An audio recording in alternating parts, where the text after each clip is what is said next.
Assalamu alaikum wa rahmatullahi wa barakatuh. And Wa alaikum assalam wa rahmatullahi wa barakatuh. Welcome back to our viewers. Apologies for the slight delay. I'm going to make an excuse and say it's because Abdurrahim is up there in a very exciting, nostalgic atmosphere at the moment of Newcastle. And I'm not sure if it's because he's the new manager of the football club, but he's up there and there's a lot of excitement because of that conglomerate that is Saudi backed that is now owning Newcastle Football Club. We've lost him a moment. He's been having some technical issues, but I'm sure he'll be back. So he's up there at the moment and he'll explain why he's there. And you are with us, Piece of Cake, once again. This is going to be a two-parter. And we're going to be looking at fatherhood, the good, the bad, and the ugly, and touching upon some sensitive aspects, I think, for us as fathers, as parents, and I'm sure many wives and mothers and brothers will have a lot to say in that regard. Abdurrahim, you on mute. Can you take your mute off, my dear Sheikh? Wa alaikum assalam, Brother Khalid Mohammed. So, before we begin this show, this particular session of A Piece of Cake, I was approached by a brother who contacted me on social media and wanted Brother Abdurrahim to clarify a statement last week, which, while I understood the context, Abdurrahim, I think, will only be too pleased to clarify. And that was when Abdurrahim said, you said, my brother, forget about the Sharia for a moment. And so I'm going to let you explain that, inshallah. No, I'm really glad the person asked me to clarify that, because sometimes any one of us could say something and mean something by it, and then people misinterpret what was intended by that. Yeah. So all I mean is that sometimes the skills that are needed, they're really just basic life skills in order to keep a marriage happy and to keep a marriage working. And sometimes we focus so much on, the Prophet said this, and you're my wife, you need to obey me, and you're my husband, you need to give me this and that. And so we focus on what the Sharia says, which of course, I'm sure I did say, don't get me wrong, of course you don't forget the Sharia. Like, if you play it back, of course you don't forget the Sharia, right? What I'm saying is that when it comes to marriage, like, don't be so quick to pull out the Sharia card. Like, don't be so quick to condemn your wife or your husband based upon the Sharia. It's a little bit, I would say, like, for example, if I said forget the hudud, obviously you can't forget the hudud. It's part of Allah's law, right? Astaghfirullah, right? But if I said, but look, if every single time someone transgresses against us, we bring them to the court, and we're going to have the judgment of the court implemented upon everybody who transgresses us in any way that is within the Sharia, right? But this is something really, by the way, just to let you know, this is something really discouraged, within the Sharia, right? Like, you only go to the court under the absolute last, it's the last thing you do, right? Even in Sharia, it's the last thing you do. If someone steals from you, you can forgive them. You don't have to take them to the Sharia court. But once you do, the reason is because once you've done it, that's it. The law has to be implemented upon them. So you can forgive, right? You can overlook. And that's what I'm saying. If you want a successful marriage, that's what I'm saying. Forget the Sharia. I don't mean forget Allah's law, right? I mean, don't be so quick. Even if you just don't think about constant at all having to implement what the Sharia says upon your wife or your husband, it goes both ways, right? I'm saying deal with it with love, deal with it with basic, human, interactive, life skills, right? That are common between two people. That's what I'm saying. If you do that, that's what you want to aim for, inshallah. Right. Jazakallah khair for that. That clarification is very clear. And remember, in that context, I mentioned the Athar of Ali radiallahu anh, who said that he would not call upon the rights he has upon his wife lest she calls upon the ones upon him, and he cannot fulfill them. So he's talking there about the Sharia. It in that goes instance both as ways. well. Absolutely, Exactly. bro. So no, Yeah. Jazakallah khair, and wa alaikum salam, Sister Larouk, Octavia, brothers and sisters who've just joined us. So Abdurrahim today, and Brother Bilal, welcome. Alani, wa alaikum salam to Allah. Now, what I wanted to do, and Abdurrahim, we've agreed, and this is going to be the first of two parts, as I mentioned. We've got our brother, dear brother Ilyas, coming with a different angle next week concerning fatherhood. Why I wanted to talk about this, and I hope likewise with you, is there's an idealism on one hand regarding us and the expectations of us as fathers, but then there's a flip side as well. So many of us aspired to, and still aspire, those who haven't got children, to become fathers. The reality is altogether different at different stages of parenting for us. The child is born, with the joy and ecstasy is there. There are those who, unfortunately, and we see this in the Quran as well, who are just wanting this this patriarchy where they want a boy, they want a boy, they want a boy. Alhamdulillah, you and I don't think were like that every time our daughters were born. That was a joyful moment for me, to the extent I was called Abu Banat when I had 8 daughters, and it was on the 9th that my son was born, mashallah, tabarakallah. But that didn't make huge difference to me. I loved having daughters. Brothers kept saying, aren't you missing having a son when the baby's there and you're with your mother? Aren't you looking for a son to come out? And I was like, no, I wasn't. I wanted a healthy child. And every time the child was born, it was a joyful moment for me. But the point I want to mention here, Abdurrahim, that's the initial stage, that aspiration to become a father. Then there are the downsides, the darker sides, the negative sides that are there, which are very rarely spoken of. And there are those who, when the child is born, the nostalgia is has worn off. There's that gloom that you can't sleep at night. Okay, the wife is the one usually who helps out. Nowadays, that's changed a lot, where you're both getting up, nursing the child, raising the child and everything. But then some would realize, I don't really like this. I'm not cut out for this, or I don't know how to do this. I have no experience. Those of us who come from single parent families, yes, we had our mothers there, but didn't have our fathers. So we don't know how to be fathers. And then let's say, irrespective of that, let's say you had your father there, but you get to a stage where, and I've learned something, I'm going to be very brutally honest, that you love all of your children, but you don't necessarily like all of them. As their characters grow, as they become young adults, or they're young adults, or whatever, you become more distant from them when you see that they don't appreciate or respect what you've done for them, and the striving and the hardship that you've done for them. So there are downsides, there are dark sides, there are negative sides that many do not talk about and keep quiet about in that instance. And we have stories in the Quran, Abdurrahim. We have what happened to, and I'm going to pass over to you shortly. I'm just setting the scene here. We have what happened with Yaqub alayhi salam, and what happened to his son, his favorite son, Yusuf alayhi salam, the story of Yusuf, and the way the brothers treated him and had the patience of Yaqub alayhi salam in that instance. We have Ibrahim with his father Azhar, and mashallah, we actually, so I'm throwing it all out there, Abdurrahim. There's so much to cover, but we usually just focus on, the fatherhood, flowery, and being a father and everything. But we only talk about the good, not the bad, and not the ugly. So here we are as fathers, throwing it out there that some fathers may have experienced and continue to experience some of the more negative aspects, if you like. MashaAllah, bro. I was just, sometimes I have to, it's interesting. Sometimes when we're having, we're doing our podcasts, sometimes it's like, when's he going to stop talking? I want to say something now. And then sometimes it's like, why are you stopping talking, bro? Keep talking. Because like you threw some really interesting things out there. And also, as always, it's just great to be able to have these conversations. I think sometimes, literally just having these conversations, and for someone to hear, oh my God, you mean I'm not the only one who feels like that? I'm not the only one who thinks that. So I'm not some sort of psychopath.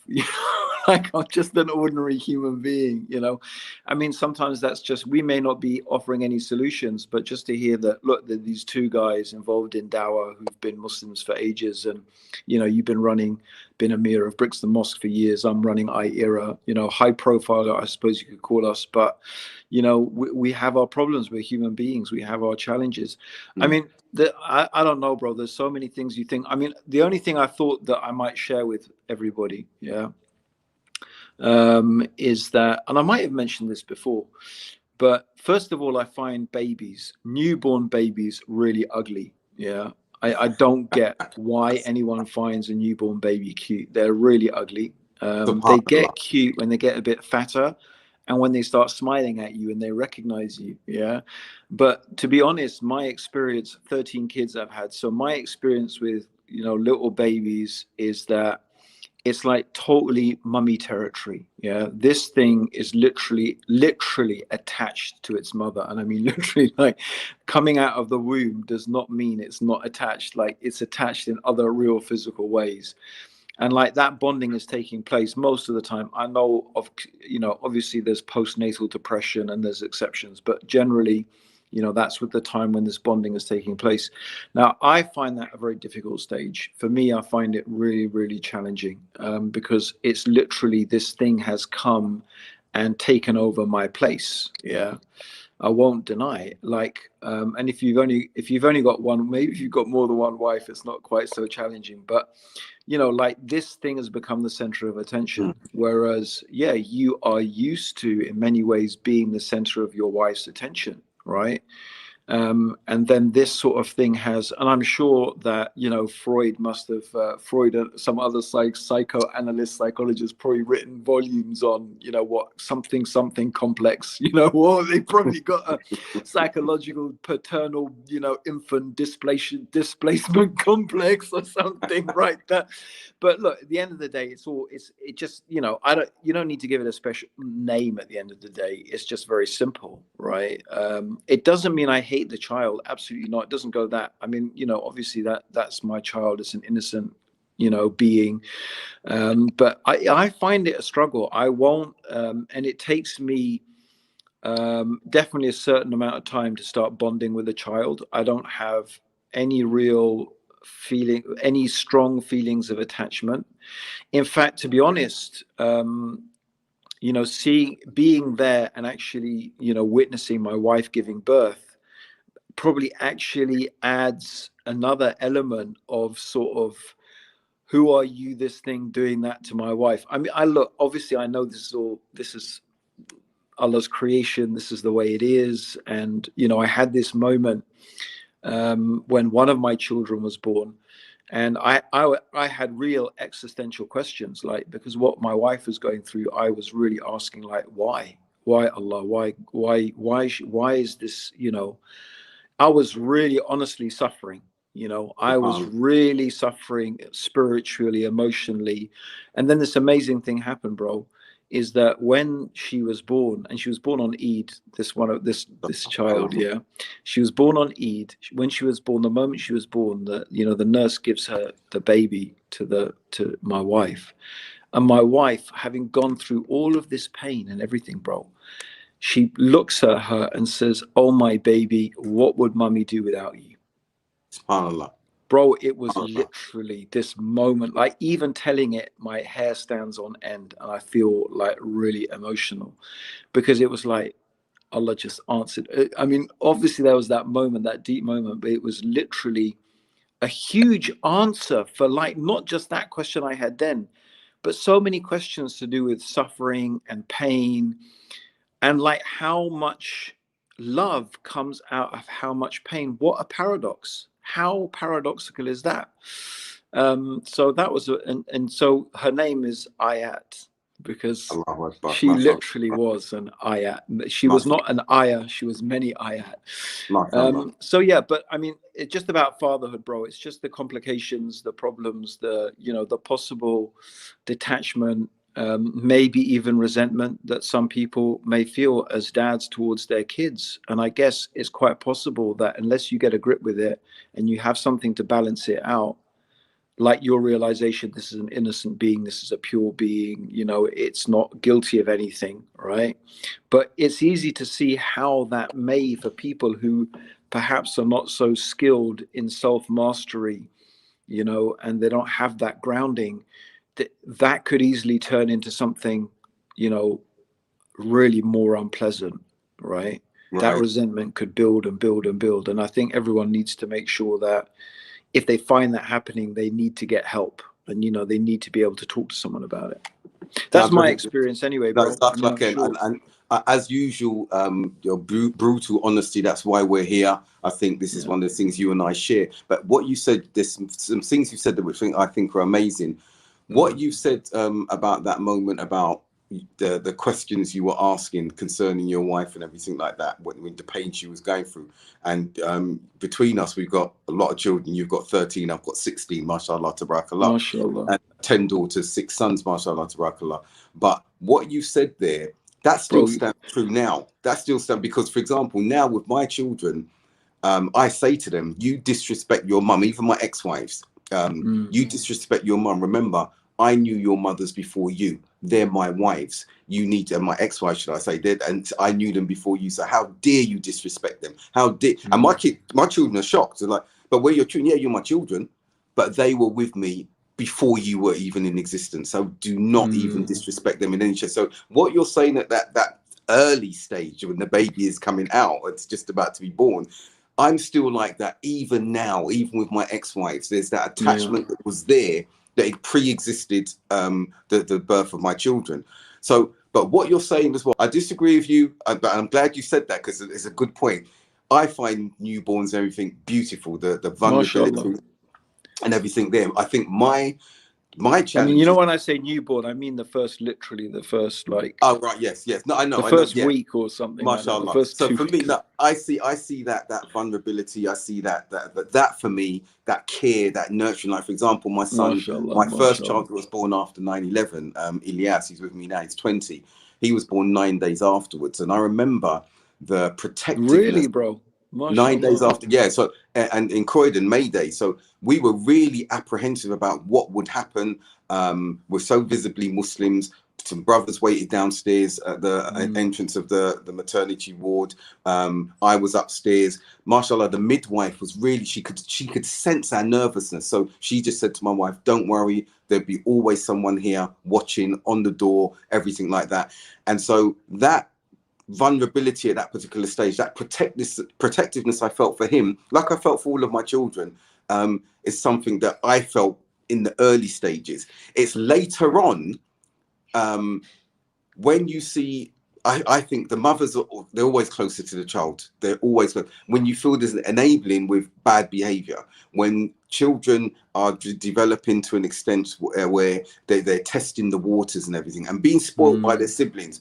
The real challenges for me, I'm a disciplinarian and I'm old school. That's me. And I say that honestly, I'm a disciplinarian in that particular instance. And there are particular rules, regulations, behavior that are unacceptable to me, Abdurrahim. And it might be African Caribbean cultural aspect, how we are. But we know from the Deen as well, you can't say oof to your parents. Now, trust me, my children have said a lot more than oof. Okay, to be frank with you. And so these things, you're like, but the Deen says this, and not doing what you said, like being prescriptive, but it's like, well, whoa, hold on a minute. The younger the generations are, the more disrespectful they become on that occasion. But I would come back to you on that when it gets to a stage where there's resentment, you have to check yourself. What is this that you're feeling? But Abdurrahim, I'm going to throw this out there. How bad is that negativity when you know that Allah says to us in the Quran, among your wives and your children, there are enemies. So take them as enemies and beware of them. And I didn't understand that for a while until my children got older and I saw certain behaviors. Like, I understand this now. I understand who and how they can become enemies from points of Deen, from points of behavior, from points of many aspects. I think, one of the, I mean, that there's something I want to ask you as well, but let's just let's talk about that for a minute. I think one of the greatest, and to be honest, bro, this is a subject that to be honest, is one of the, like when you talk about, you could never talk about the topic of ikhlas enough. Like if you could just keep on talking about it and it still wouldn't be enough.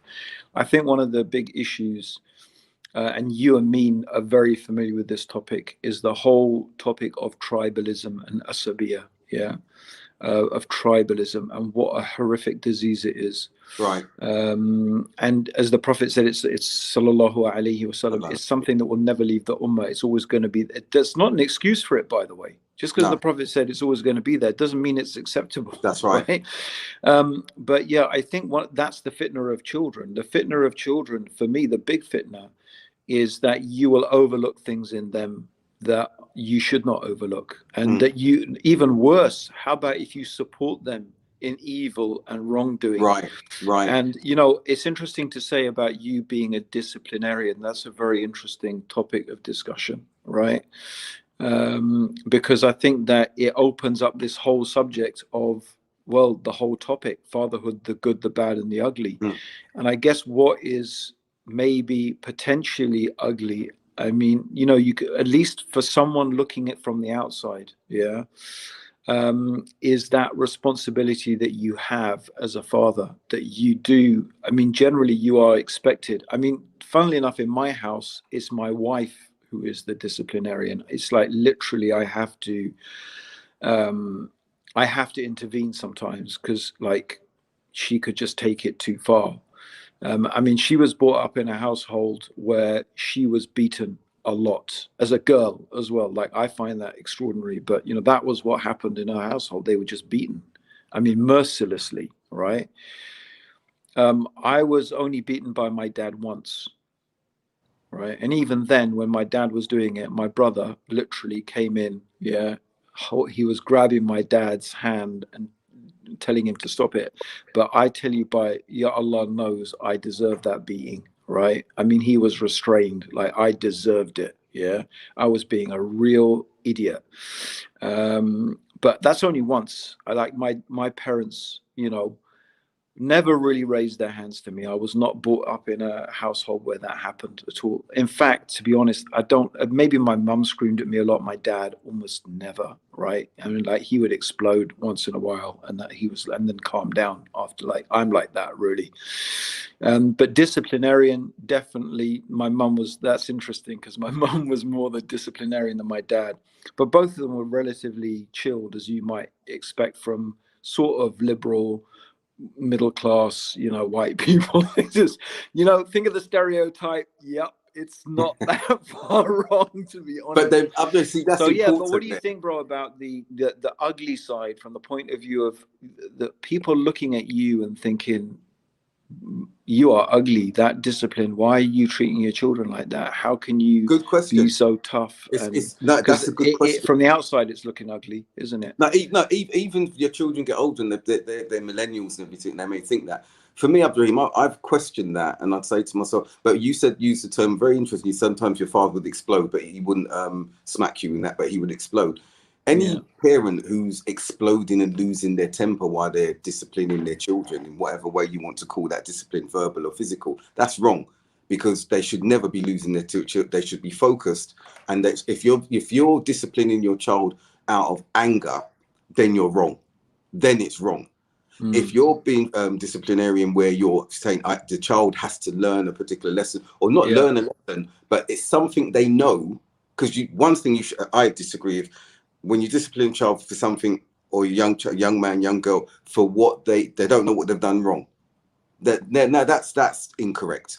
It's a repeated behavior. It's when it becomes when it's willful, when it becomes deliberate, and it can never be pretty. Okay, some call it tough love, everything. I was disciplined by my parents when I was raised with my mum. Eventually, or from the early stage, my mum was a disciplinarian. I don't regret that, and I know that many from the African Caribbean culture, discipline was something that was instilled. For me, if I hadn't been disciplined, Abdurrahim, I'd either be in jail now, I'd be dead now. I would be, because even though I did do things before I became a Muslim, I would have been far worse than was now.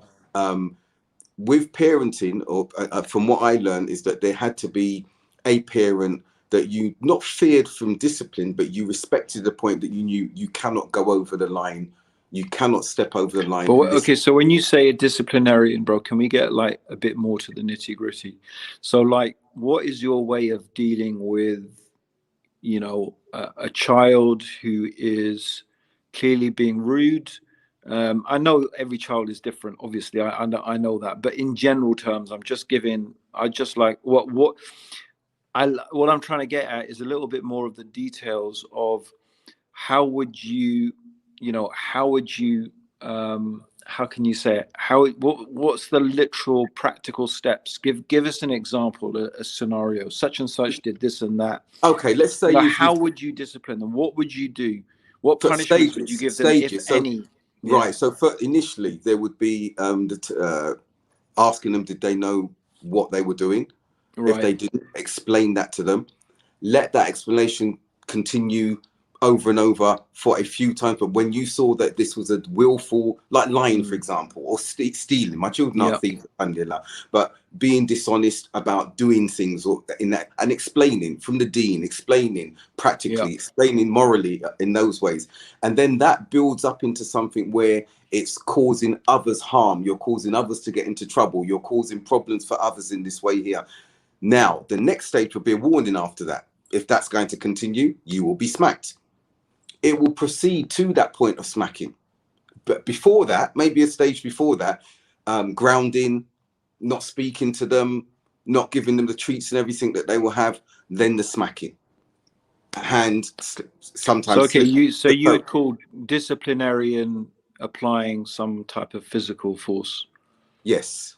Yeah. Yes. You see, it's interesting here, like that, I'm very strict on not allowing that at all. I don't allow any type of physical disciplining of my children by my wife at all. In fact, I've told her that is my line. Yeah, she is not allowed to lay a hand on them. She can discipline them, right, whatever way she likes. But, and you know what spurred me on is what Sheikh Nasruddin al-Albani, his fatwa on this issue, that he did not consider it permissible to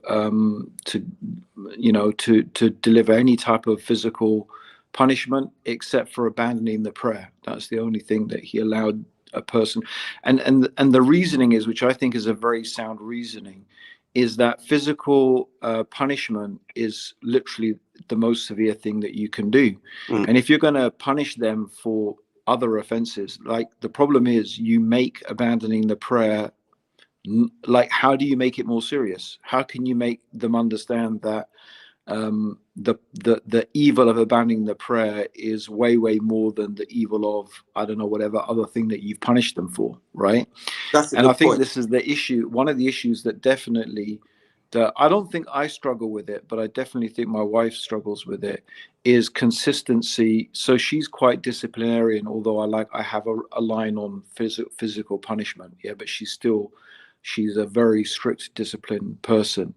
But the thing that I have a problem with, I'm interested in, do you think you have a grip of this, right? I guess I've introduced the subject, is that how do you make sure, number one, that the punishment fits the crime, and how do you make sure that the punishment is proportionate, and you're consistent? Okay, this is the thing that I find is a real problem, is, not with you, bro, obviously, I don't know, whatever, but, within my own context, not me personally, is consistency. Like, so a person may do something, a kid may do something that is really outrageous, and, you laugh and giggle at it, and then they do something like spill the milk, and they get flipping a smack round the ear hole, right? And it's like, like, you've seen it, bro. You've seen these horrifically badly behaved kids, because parents think it's all right for them to behave badly, but if they do some other seemingly random thing, they'll just get shouted and screamed at. So what do you think? No, you're right. I think consistency is a difficult thing, and when looking at this, what are we looking at, or what are parents who are like this looking at in the instance of discipline? Now, you've just mentioned something. Some of us from our backgrounds, I've seen children, starting from a young age. We see it in the supermarkets. We're seeing it in our communities, where children hit their parents, where children defy their parents openly. I remember, and I remember as a Muslim, but it wasn't Muslims in the car. I was following behind a van, and I saw a white man, young man. He must have been in his mid-20s, and it's clearly his father sitting beside him, and they were clearly arguing in the van. And then it shocked me what I saw, and the son proceeded to pummel his dad in the side of his head continuously, repeatedly. And I was following. I actually carried on following them because I thought, I'm going to pull up and jump in and see what I can do. I couldn't in the end. But I've seen children grow to the extent where they physically harm their parents or psychologically harm their parents. I'll give you a Muslim example. The single mother, and I had to I pulled up her son. And she basically, he knew that she had a nervous disposition, and he was a teenager, and he started pretending that he kept seeing jinn in the house. So she was terrified. He's the only son. She was terrified to be in the house on her own whenever he went. And he would be giggling. I've seen him talking to his friends. He'd be giggling, saying what he'd been doing to his mum. So when we realized this, she said, can you speak to him? I took him out. And I said, you haven't got a father figure there, but I'll treat you like a father figure. And then he became very clear. He'd be taking money from her to go and do the meter, to put money on the electric or the gas or whatever. And he'd be spending 3/4 of it and say, no, it's the people at the shop, And she'd be going down there, remonstrating, shouting, Muslim woman. They think she was some mad woman. Okay. There are other cases. There's a brother that you and me knew who was an elder to us. I'm not going to mention his name. Yeah. He actually asked me, he said, Abdul Haq, please, can you deal with one of my children? I said, what do you want me to do, Sheikh? He said, discipline him. I said, in what way? He goes, I'm too weak. I'm not well enough. Can you rough him up? I said, I'm not going to rough up somebody else's child. I've had brothers, have said to me, Abdul, just put the willies up him, as we say, just because. Yeah. Put the fear of God, they say, isn't it? Because when we're away, they may be abroad, and when we're away, this individual's turned into a monster, and the mother can't handle him. So my thing is, Abdul Rahim, it's a really difficult one to cause. But sorry, I'm not saying you. I'm not saying anyone, but to rub someone on their head and give them homeopathic tablets and say be good and play kumbaya or whatever, effectively, or the Muslim version of it and stuff like that it doesn't work with some children. And I'm going to touch upon something here, Abdul Rahim, which even my children are like, whoa, how can you bring that? But I want you to hear me really carefully on this. I often think, not that any of us are going to kill our children or do what the Quraysh used to do pre-Islam, but I often want to see a tafsir, an explanation in Surah Kahf of why, what was the character of that child that Khidr killed? What was the monstrosity of their behavior that Allah had revealed to Khidr, that this child will be a trial for the parents when they got older. Now, I want everyone to hear me really carefully, because some misunderstand, like, even my children, like, what are you saying? You want to kill when you know? You don't want to kill. It's what were the characteristics of that child? And I know it's from the unseen that would have made that child a trial for the parents. And I'll come back to you shortly, because I'm thinking, do any of our children sometimes possess those characteristics where we have to say, look, you've got to get this under wraps now, because once the pen is no longer lifted from you, if you've got these traits, you are going to be one who earns the anger of Allah, because you will never be pleasing your parents in the one instance. And we know that obedience to parents in the care, in the good, is obligatory. So I often think about that, like, what was the characteristics of this child? What was the evil he was going to bring upon his parents? That Allah. I think in one translation, Dr. Mustafa Khattab's translation, it's interesting that I came across the way that he had translated it, which I guess was like he was putting a type of tafsir on it. That's what I think. Which it was interesting, because I thought, oh, I'd never read it like that before. He said he mentioned in his that the meaning of what he says is that this child was going to lead them towards disbelief. SubhanAllah. So his behavior was not just his behavior causing them anxiety. It was of such a nature that he was going to lead them into disbelief, and they were righteous people. So Allah was protecting them from falling, which again goes back to this what you mentioned, the Quranic, the meaning of the Quranic verses, where that your wives and children, or your husbands and children, I suppose it could mean either, right, are a trial. They are a test for you, right, and they can be a source of evil, right, for you. So that's perhaps, maybe that's why that he was, had that, And let me it ask could you be. this, Abdurrahim. Let me ask Yeah. you this. So, for example, now, well, let's give examples. I know of brothers and families. The daughters are out completely dolled up in makeup, leaving the home in that way. Yeah. The sons are not leaving the home, not practicing and going out to do evil. And they're living under the father's roof. They're living under the mother's roof and everything. And you've tried to have a middle ground Yeah. with them. We've compromised some of our values. We've even had the lesser of there's been two evils that we've perceived, two evils, and we've adopted the lesser of the two evils just in order to try and engage and be there with our children and show them that we're trying to be close. And the more that we've done that, the worse they've become in their practice of the deen, in their relationship with you, because now peer groups have become the family unit, like when we were younger to an extent, but more so because of social media and everything. So everything that you've tried to do, in the sense that those parents who have not been disciplinarian, I'm not saying being disciplinarian always works. I believe it worked with me, and I know a lot of black family friends and everything, and people that I've met, and even when I read what some of the stars and everyone have said abroad, and they've said, if my parents didn't discipline me, I'll be somewhere else. Some have said, no, it traumatized me and whatever. As you said, where is the consistent line, and is it a hard and fast rule that it works, it doesn't work, or whatever? Even now, our children, they just have to call social services, like some Muslims, young ladies have done. My parents are forcing me to wear hijab, and I know this happened in Tooting. Police have turned up, taken the young lady away from the family, and she's gone into care, and the hijab and everything's gone off. So what I'm saying is that it's a difficult one to call, but talking about us as parents now. So for me, and I know other fathers, it's got to a stage where it's like, you know what, I give up. So with some of some children, it's like, do what you're doing. You can't cut off family and everything like that. But I never had favorites. I always made sure I didn't have favorites. But there are those who I'm closer to than I'm not closer to. But it gets to the point where you're like, I don't like that child or what he or she has become. I love them, but I don't like them. And they may have the same feeling for you. But one thing, Abdurrahim, that I say as a parent, and I'm old school in that way, we're not here as parents to negotiate with our children. Yeah. That's not what parenting is. When you start negotiating with your children, okay, as far as I'm concerned, you've lost that relationship role between father and son, father and daughter. It's not a negotiable role, and they're not our friends. So when you're trying to sort of, I'm going to do this for them if they do that for me, and you see parents negotiating and bargaining with their children, no, that's something I totally disagree with. I cannot accept that.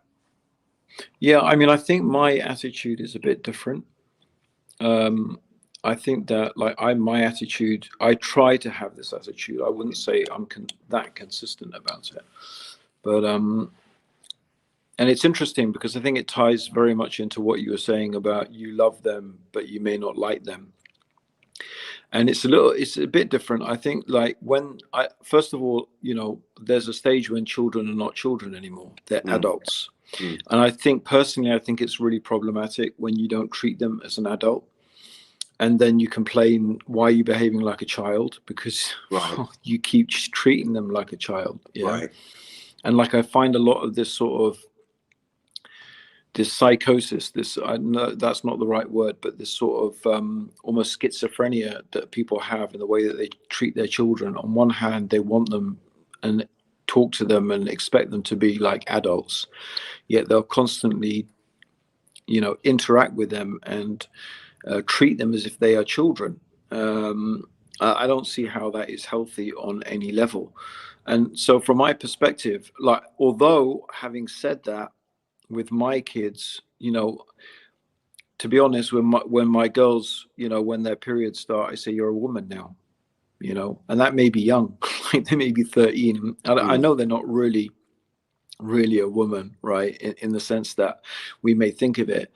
But I know, well, at the end of the day, I used to say this back in the days in my talks, stop stop. I said you should drop this term teenager, drop it. There never was such a thing as a teenager. That's true. Like, this is a new thing in human history, this That's in-between right. stage where you're a teenager and somehow you get some special dispensation, to behave in a particular ridiculous way because you're a teenager. Right. Yeah. And it's just a modern invention. There was a time when you were a child, and then when you reach puberty, you were an adult. And what marked that transition was an initiation ceremony.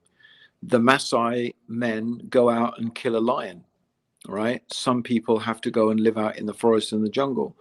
The women, perhaps they get separated and they have to live in a particular place for a certain amount of time. Whether it's men or women, they would go through certain ceremonies, and that would mark their transition. And then from that time on, they would work with the adults and get treated like an adult, and they would have to find their way within the adult world, right? Right. They didn't have some special dispensation. And I'm still very much, that's really old school. Yeah. Like, if you want old school, this is really old school. But I fundamentally believe that. I think this whole teenage transition thing is wrong. It's dangerous. And it's I think it's actually a sort of really sick and sad thing that is a license for all sort of horrific behavior. Yeah. Right. So no, you're right. My attitude is that, but with that comes a thing what can I say is that, in a sense, they're not going to treat you like daddy anymore, right? So that's the thing. So my interaction with them is more like an adult to an adult. And that's where the issue of friendship comes in, because if they're the sort of person I would like to have as a friend, I'll be friendly with them. And if they're not, guess what? I won't really be that friendly with them, because like, it's a reciprocal thing, isn't it? Right? If they're friendly with you, you're friendly with them. If they have certain behaviors and they have certain behavior patterns, you're going to feel an affinity. That's what we became Muslim for, bro. The Prophet said, sallallahu alaihi wasallam, be careful who you take as your friends, because you will take your religion from your friends. And I guess that goes for your kids. But you're right, you'll always love them because they're your kids, and you're going to have some level of responsibility. And just by the way, see, the thing is that it doesn't mean they don't respect you as a parent, because that's, in a sense, a separate thing. Because from the point of view of what Islam teaches, they need to respect you as a parent because of what you've done for them, and that's part of their religious obligation, just like praying 5 times a day, right? And they need to know that. So with that however friendly you are with your kids, there's got to be a limit. That I say to my kids, wait a minute, look, I'm not trying to pull this on you, but don't forget I'm your dad, and that's not the appropriate way to behave with your father. Exactly. Right? Yeah. Right? That's not like, that's true. We can be cool, we can whatever, but I'm still your father. And you don't talk to your father like that. You don't talk to your mother like that, because that can never go away. Right? Don't forget these things. So I guess that's my attitude. I think I think they converge. What you're Yeah. saying, like my children, alhamdulillah, all of them virtually. Because your eldest is like 20, right? No, my oldest, 31. I'm a grandfather of four grandchildren. Yeah. So your eldest is, what was I going on about? 20. Yeah, my oldest is 32, and no, because you said your first child was born on 9/11. No, my son born after 9. First child born after 9. Yeah. Okay, not your first. Sorry, child bro. born after I was sitting there thinking to myself, I'm sure Abdul had kids before 9/11. Yeah. I was no. All right, my first whatever. If you say so, bro. I just so alhamdulillah, no, my first child after 9/11, I was speaking out was So your eldest is, you see, 30, bro, is like, that's a grown up. And he's a dad. She's a mum, right? Beautiful mother, beautiful daughter. Yeah, she's my firstborn, mashallah. So for me, yes, all of what you're saying. Don't get me wrong. When I say not being friends, I've got some very good relationships with a number of my children, and the greater proportion of them. What I'm saying, though, is, as you said, exactly, you've summed it up quite correctly. Friendship, but they've got to know the parameters of that friendship. You're not their peer, who they treat differently to how they behave with you as a parent. Also, getting friends. We've got friends. We always bounce off our friends, how they're getting on, what experiences they have, and everything like that. But then no one can, your children can't make you into their friend's father, and vice versa. What do I mean by that? They can't try and transpose characteristics of their friends' parents onto you. Not that that's happened to me. I don't think it's happened to you. But some in children think that this is what my ideal father should look like. And if he's not that, then I've got an issue. He's not this, he's not that. Now, you could have done the world for them. You could have given them the world. And I suppose that's part of them growing up and experiencing things. Like a number of my children, my sons particularly, when they went out into the world, they contacted me now, Dad, we understand now. Can you guide us in this, or can you remind us of this?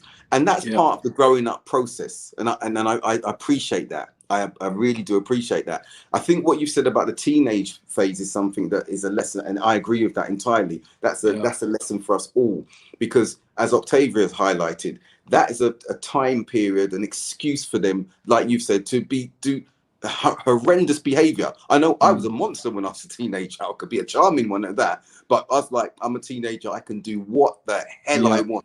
And as with the background and socio-cultural background I come from, you just got to look in South London, the killings, the stabbings, everything that's going on. That was a culture we came from in the name of being teenagers, and destructive in that way. So I think moving it on, Abdurrahim, let's be honest, and I have to look inwardly, and I think a lot of us have to look retrospectively as well, and inwardly, reflectively, should I say, how much of our own childhood and the way we were raised by our fathers, if our fathers were present, has affected how we parent subconsciously.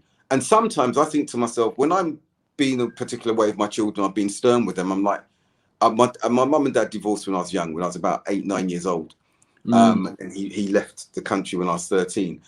But I suddenly start feeling, oh my gosh, am I turning into my dad?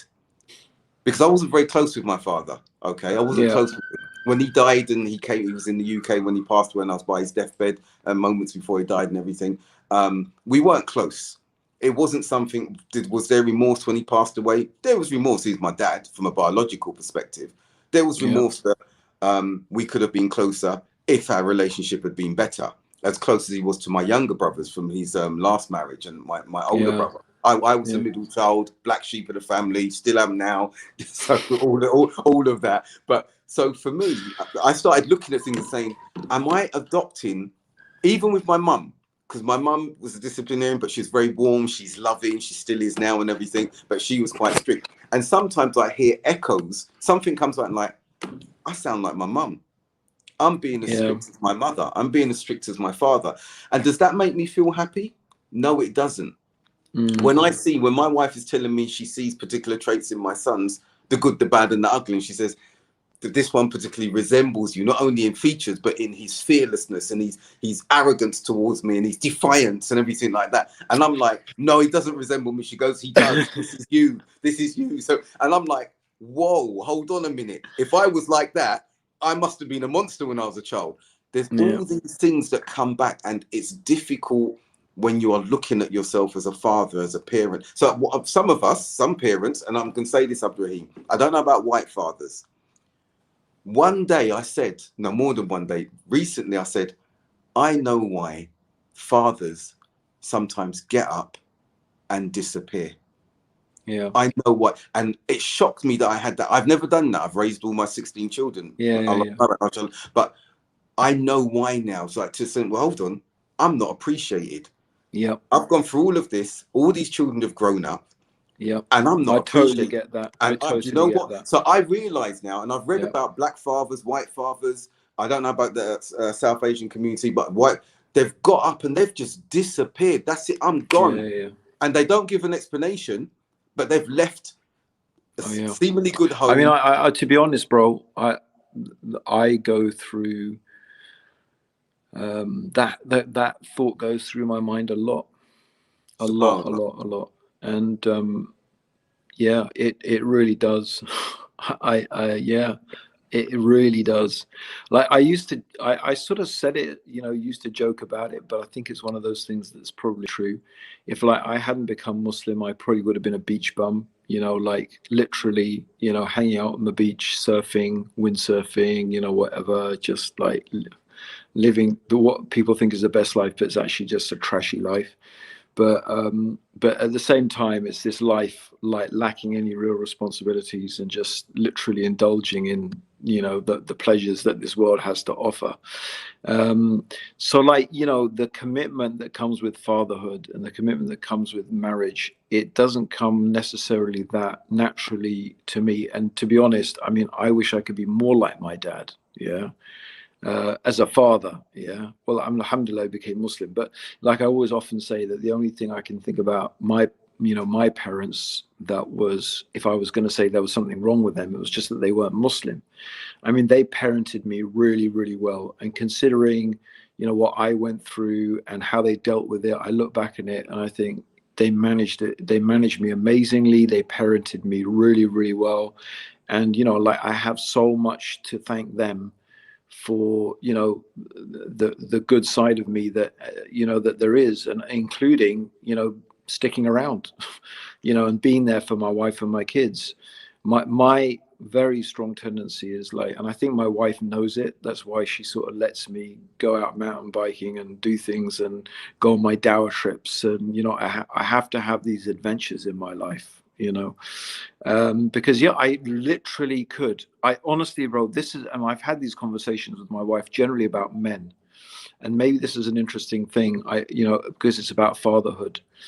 That yeah, men can do that. They can literally just. I think anyone can, but maybe particularly men can just literally walk out and not look back. And I could literally. I know this is. It sounds horrific, and my kids, I'm sure I've told them, they would just like they're horrified. And it's not that I don't love them, it's just that I have this very scary ability just to switch off and not think about anybody or anything. And you know, that's, I can do it literally very easily.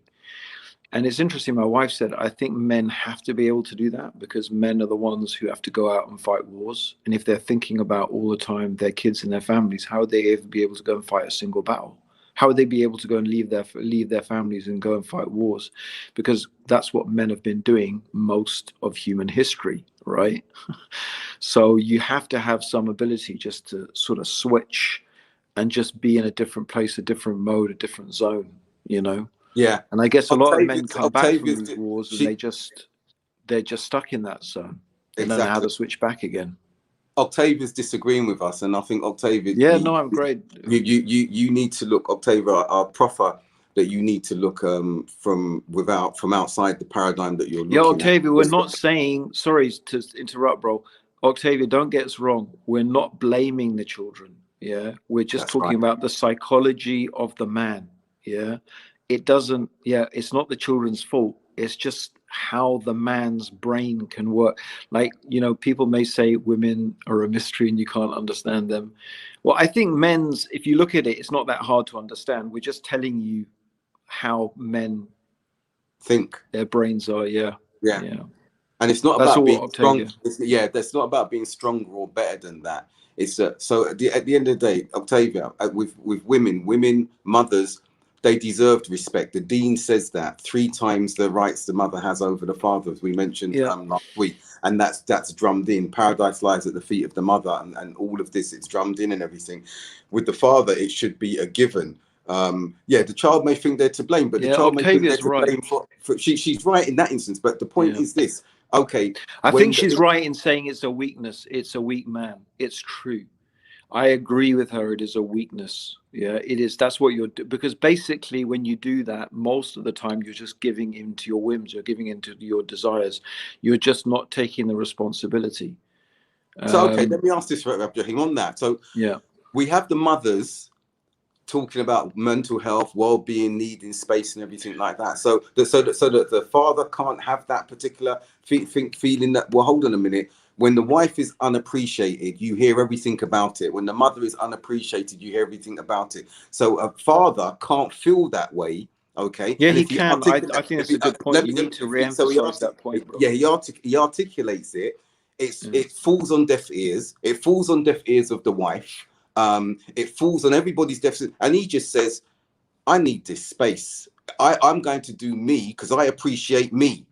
and he's weak. But Abdul Haq, wouldn't we say that, like I would always say, like I say to my wife, my kids, and myself, that's why we need to do things for the sake of Allah, not because I want appreciation.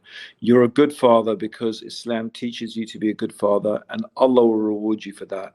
If your kids never show appreciation for it, it doesn't matter, because Allah will show you appreciation. Allah will reward you. And that's, again, the benefit of being a Muslim. I say that to my wife about being a wife. Yeah. You know, do things, don't expect me to appreciate it. Like I should do, you're right, I should. It's wrong if a man doesn't appreciate things for his wife, but don't expect it. Expect your reward from Allah. Do it for the sake of Allah, and you'll find actually that's so much better, because everybody will let you down. This is just the biggest fact. If you haven't understood this in life, your tests are going to keep coming until you understand it. There's one thing you need to understand in life. Everyone will let you down. Every human being. It doesn't matter who they are. Your mum, your dad, your kids, your dearest, the nearest, the most. Everyone. The only one who never lets you down, who never breaks his promise, who is true to everything that he says, is Allah. That's the simple fact. Absolutely. And that's the reality. Your kids will let you down. So, like, I think it's a methodological mistake, and it's a mistake in ikhlas to really, you shouldn't be a good dad expecting gratitude from your kids. However, we know that being grateful to the creation is part of being grateful to Allah. And so what is painful is when children are ungrateful to their parent, whether it's the mother or the father. What should really pain us as Muslims is that is something that is displeasing to Allah, and that will only make them more distant from Allah, right? But we shouldn't take it personally. To be honest, bro, I'm way too busy in my life, and I got too much to do to care about whether my kids are grateful to live. The point is a good point, and I think that's the key. You've hit the key at this stage.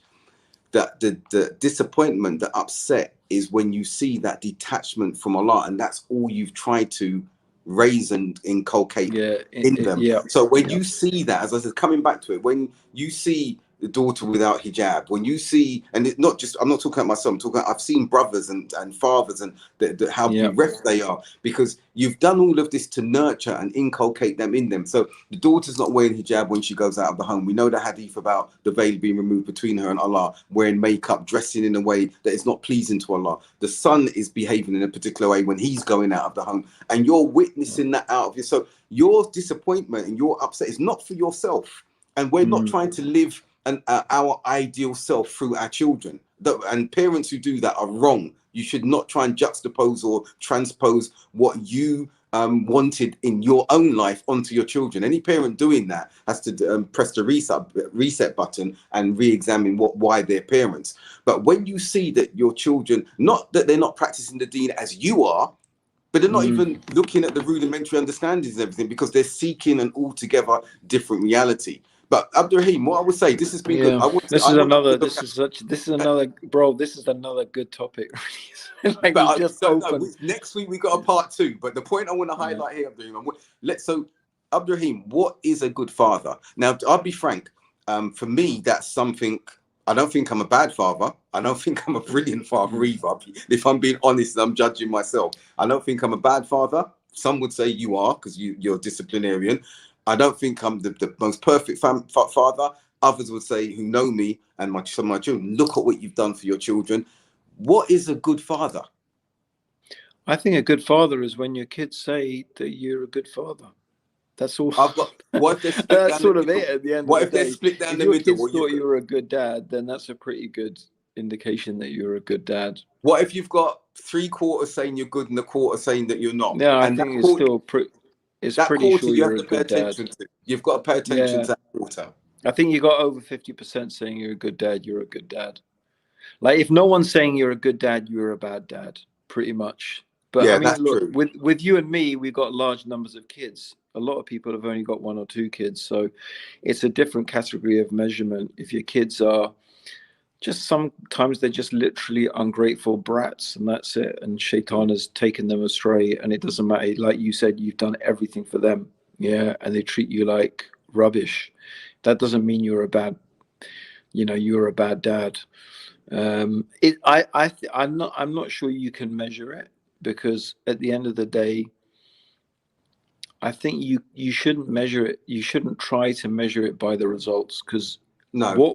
what you have to recognize, what everyone has to recognize, is that there will come a time when your child is a fully independent human being that will make their own conscious decisions based upon their exercising their free will, right?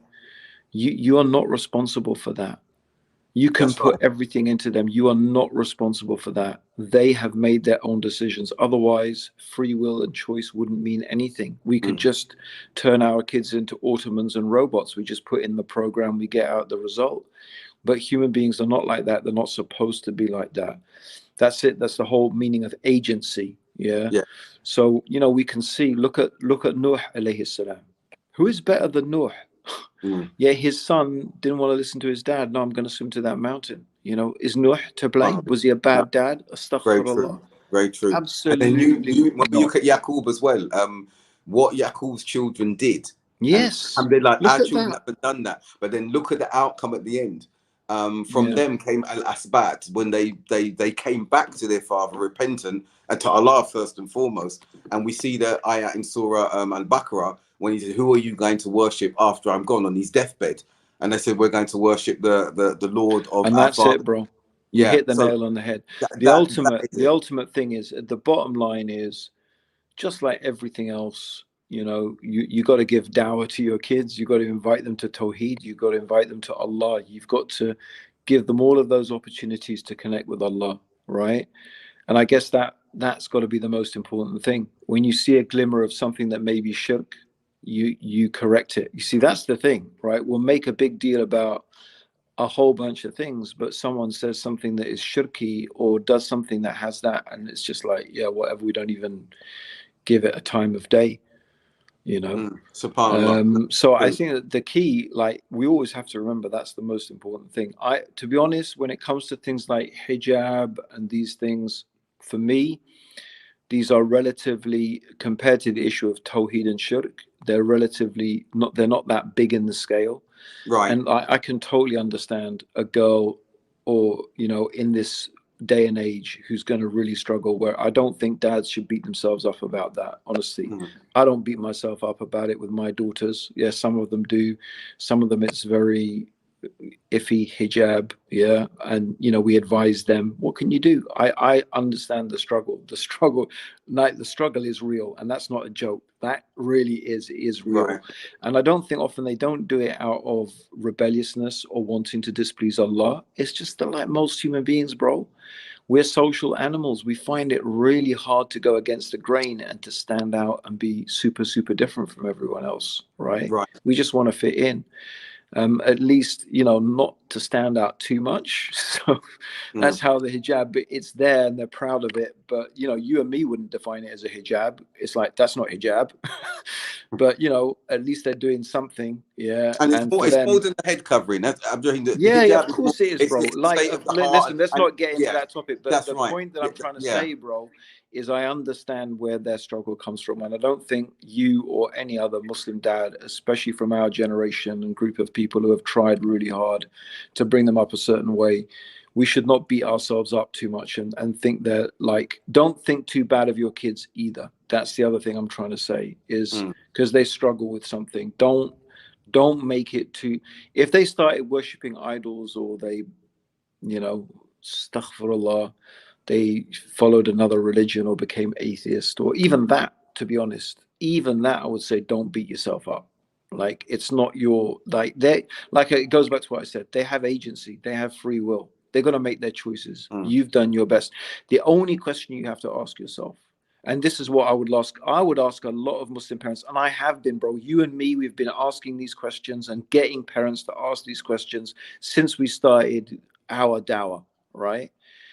Is, are you really raising your children with the values of Islam? You know, that's the real question. Are you really? Because, bro, it's not so long ago when we were facing a different problem. We had kids, girls who wanted to wear hijab, and parents who were taking them off and ripping them up and tearing them up. That's right. I remember And those then days. those same parents come along crying to us saying, oh, our daughter treats us like this and treats us like that and wants to put us in an old age home. Oh, really? Right. Surprise, Right. surprise.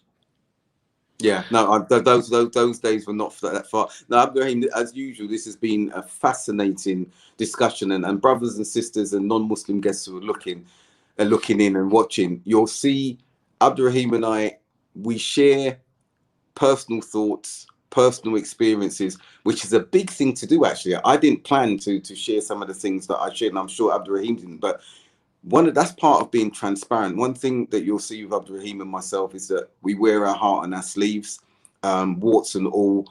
We correct each other. You see us disagreeing in the show. We've got a lot of love for each other for the sake of Allah, mashallah, tabarakallah. And it's safe with us sharing. And one of you, I think it's Ibtisam, some of you, brothers, sisters, Lahla, all of you have made some amazing contributions. But one of you mentioned about being safe, your children being safe, secure, not only mentally and physically, but spiritually, being raised in that environment under your household. Yep. And that, and especially in the West, that's a really, really important achievement to enable our children to be in such an environment. So yeah, what's a good dad? As Abdurrahim said, how can we define that in and of itself? We have the parameters, we have the religious guidelines in that instance. The bad side of it, we have to check ourselves. Is it us who that badness is coming from, and we're bringing it up from our childhood or previous experiences and everything? There's an element of that may be in there as well.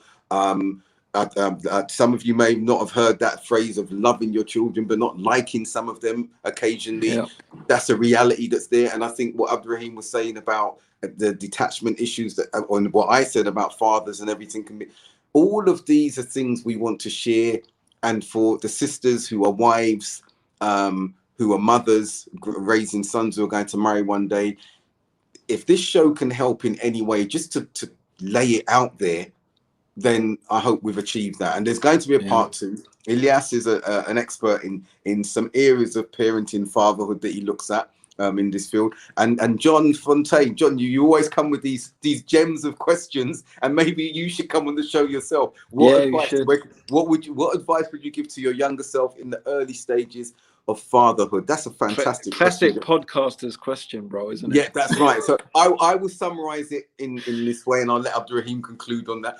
What I would say to myself, to be patient with myself, that it's a completely clean slate and canvas, that I was not always going to get it right, and that whatever picture I had in my head about what fatherhood looked like, to make sure that I'm following the prophetic model in his character and how he was with his children, and nothing else. No one else. Yeah. I would say to myself as a younger father, I would actually tell myself to chill out a bit. Definitely. I would tell myself to chill out a bit. I'm a better father now. It would be disaster. I mean, what sort of thing? Like, what if you're 13 kids later and you're not a better father? What the hell, right? Have you learned nothing? So I would definitely tell myself to chill out, especially with my two boys. I remember I was probably way too tough and harsh with them. There are some things that are still etched in my brain that I did to them, that until today I feel like that was just so wrong and over the top. Yeah. So that's probably, I'd just say, just chill a bit, but I was really young, and they took the brunt of it. And girls soften you up as well. So yeah, that's it really, bro.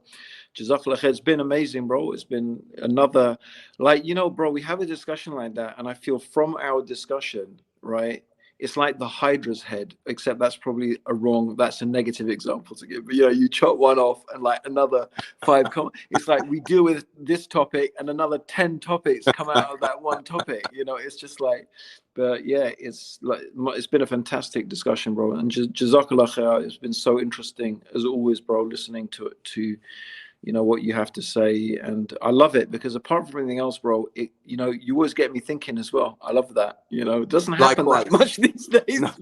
Likewise, Abdurrahim. And I think that our brothers and sisters who've contributed, John, with that Yeah, golden Jazakallah question, khair for everyone's Sister contribution. Amal, Larouk, all of you, Octavia, Yeah. Malahat, Bilal, so many of you, Alpha, have given so much. We're reading what you're saying. I think you know that we're not ignoring what you're saying. Some of you are challenging us as well, which I think is excellent. And may Allah accept this all from us. Ameen, I'm ameen. including all of you who've contributed.